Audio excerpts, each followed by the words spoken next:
is taking legal action against Amazon. They are suing for antitrust violations and for breach of contract.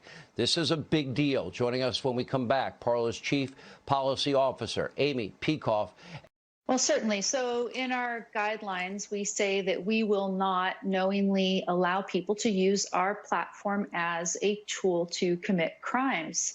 And moreover, the type of content that you were playing for your audience earlier in this show, all of these incitements to violence or glorification of violence are things that we expressly prohibit in our community guidelines. And why do we do that? It's because it is against our mission. Our mission is to provide a platform that fosters and allows the type of productive discussions that you were talking about in your last segment, where you have people of differing viewpoints who actually put them to the test by engaging in discussion with each other. That has always been our goal.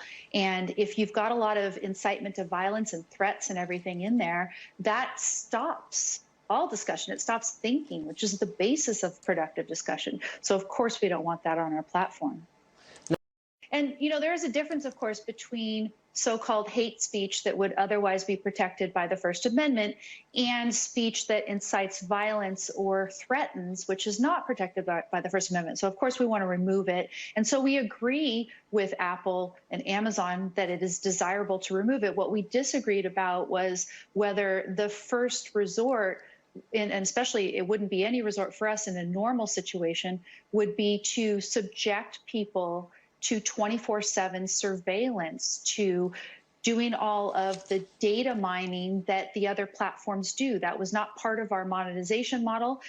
We think surveillance is contrary to the spirit of the Fourth Amendment. If you have particularized suspicion about somebody, that's when you surveil. That's when you get information about them, have a search warrant, et cetera. So on Parler, our disagreement was that we did not want to put in an algorithm that would subject everybody on the entire platform to 24/7 surveillance. We wanted to handle this content in a way that respected the privacy of people. And that's where we're disagreeing now. The tech giants want their model to be the standard for the entire internet. And to us, we think that that takes Orwell's 1984 from a dystopian novel and turns it into an instruction manual for everybody to follow. So I can't comment, of course, on the lawsuit, but as to what we've been doing is, you know, getting ourselves back online. Apple and Amazon both decided on Friday afternoon to announce that they were very imminently going to leave us. That left us in the lurch, but it also caused other vendors that provided different aspects of the infrastructure to also abandon us. And so we've had to put pieces of this puzzle back together again. We're working very, consistently to do that, and we think we're going to be able to do it soon. But it is a struggle, and it's pretty amazing these days how difficult it can be to try to compete in this market. We do think that this content was everywhere on the internet. You talked about Twitter earlier, the hang Mike Pence and everything. It's ironic. Amazon hosts Twitter as well. And so we figure, why is it that the content that's on our platform is the problem when there's probably more of it even on their platform proportionally because of the scale? Fellow Republicans House Minority Leader Kevin McCarthy told the conference, "I continue to believe that an impeachment at this time would have the opposite effect of bringing our country together when we need to get America back on a path towards civility." Congressman Matt Gaetz, along with Congressman Jim Jordan, who earlier today received the Presidential Medal of Freedom, our nation's highest civilian honor. You may have. Let's look at this from a legal standpoint. Jim Jordan, I'll start with you.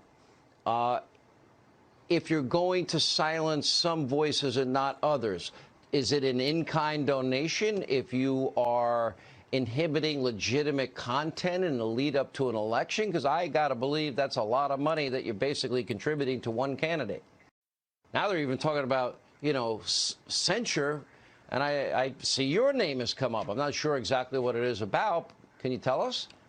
I think the Democrats have been wanting to censure me since about my first day here, Sean. But, you know, we heard from these Silicon Valley companies. I have to agree with that. That's probably true, right, Jim? Yeah, I mean, it's easier for me to count the days when the Democrats don't want to censure me than the days otherwise. That's but, true. You know, we heard from these Silicon Valley companies that they were going to do good and make the world a better place. The reality is that deep inside the chest cavity of every digital woke-topian beats the heart of an online tyrant. You know, these people want to be able to control what we see and how we behave, and to constrain speech in this way, I think is very damaging to the country. This impeachment that we're dealing with this week is not a thoughtful exercise. It's not to protect democracy. It is impeachment by reflex, because the Democrats have figured out that they actually have no message to the country except that they don't like President Trump. Well, Jim Jordan and I are here at the Capitol. We are going to fight hard for this president like he has fought so hard for the American people, and one of the greatest presidencies we'll ever encounter. I know that everyone here will soon be marching over to the Capitol building to peacefully and patriotically make your voices heard. Keep listening to what the president said. Nowhere did he advocate acts of violence or destruction of property. He did not direct or encourage the protesters to breach security, attack police officers, threaten lawmakers, commit acts of looting and vandalism, rioting. He didn't do any of that. You know, there's a difference, Sean, between advocating a public protest and inciting violence. And if it were otherwise, then hundreds of members of Congress, not to mention the media, would be behind bars. They cheered on and applauded the racial injustice protests over the summer that devolved into mayhem and violence and millions of dollars in destruction of property. Real quick, Professor. I don't understand why no one's calling for the impeachment of Kamala Harris. She was the one who actually raised money to get rioters and looters out of jail so they could get right back to the riot and to the looting.